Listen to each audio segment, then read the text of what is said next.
Good day, students. So for our subject, Empowerment Technologies, our next topic is about Microsoft Word or MS Word.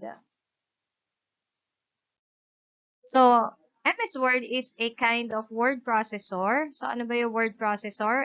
Any application that allows users to create, edit, and print documents. So, kapag po meron kayong MS Word, ganito po yung magiging itsura. Depende po sa version. So, Microsoft Word or MS Word, meron po yung mga ribbons dito na nakalagay. Mamaya ipapakita ko rin kung ano po yung ibig sabihin ng mga yan. So, Microsoft Word, ito na yung pinaka-widely used na word processor. Ito na yung pinakasikat. It was developed by Microsoft, released on October 25, 1983. So, kahit na MS Word lang to, hindi lang kayo basta nagtatype, kundi po pwede rin kayong gumawa ng mga calendars, newsletters, invitations, etc. So, marami siyang iba't ibang elements na pwede pong magamit sa pag-edit ng documents ninyo. So, hindi lang basta letter yung pwedeng magawa, kundi marami rin pong iba't ibang documents. So, I will demo kung paano po yung paggawa natin ng double space, header, footer, page number, at saka table of contents. Okay, so first, open nyo po ang MS Word and then blank document. So, pwede na po kayo mag-type dito. And then we have the home.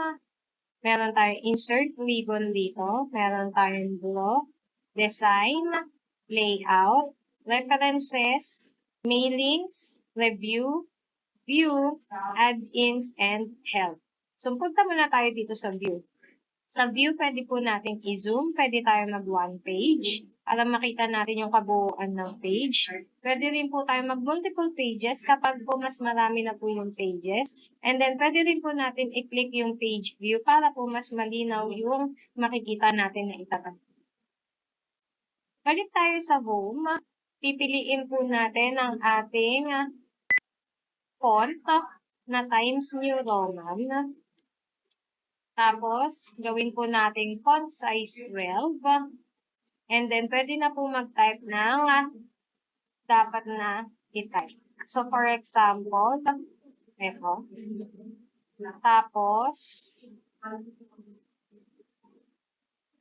so kayo, ilalagay nyo po dito ay yung pangalan ninyo and then yung grade and section.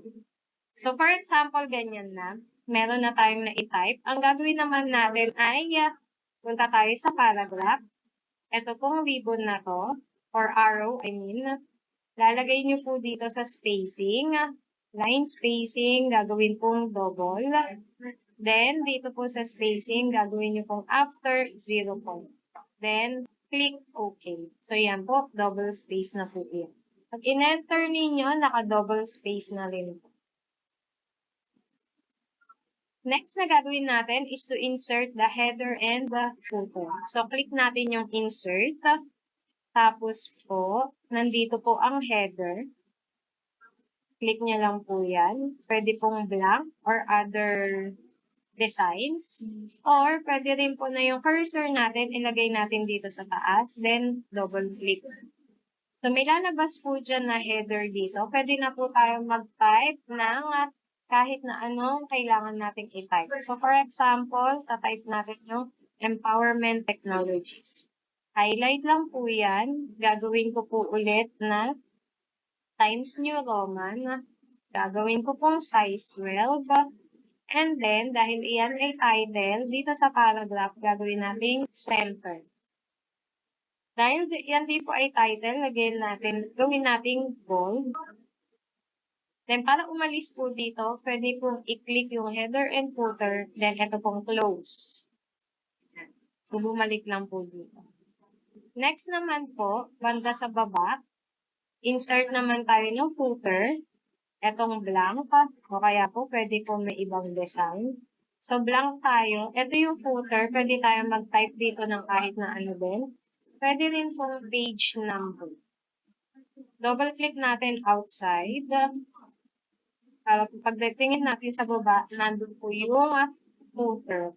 So, tingnan natin sa view, then one page. Meron tayo dito na meron tayong header, meron tayo ditong content, and then nandito po yung footer.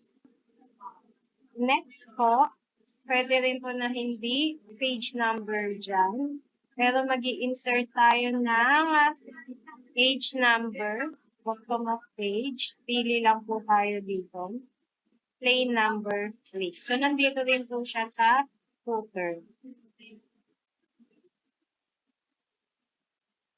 Okay. So, next po, view tayo ulit. Page width. Insert naman tayo ng blank page. So, nasa page na tayo. So, automatic ang header po, meron pa din. Pagdating natin sa baba, meron na rin po siyang automatic na page number. So, dito sa page 2, gagawa naman po tayo ng table of contents. Punta tayo sa references. Click natin tong table of contents. Mag-manual po tayo. Pwede rin pong automatic table 2 or automatic table 1. So, try natin yung manual table. Okay. So, table of contents. And then, pwede tayong mag-type dito ng, for example, lesson 1. Tapos, meron tayo dito topic 1. Then, we have subtopic 2. So, ganun lang po yung gagawin. Then, we have lesson 2. Tapos, yung sa page number, pwede rin po yung ma-edit. So, for example, ang topic 1 na nasa page 4.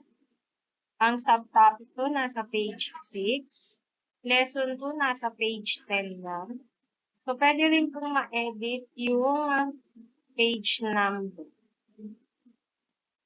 Tapos, lagay natin dito, topic 1 ulit ng lesson 2. Tapos, subtopic 1 ng lesson 2.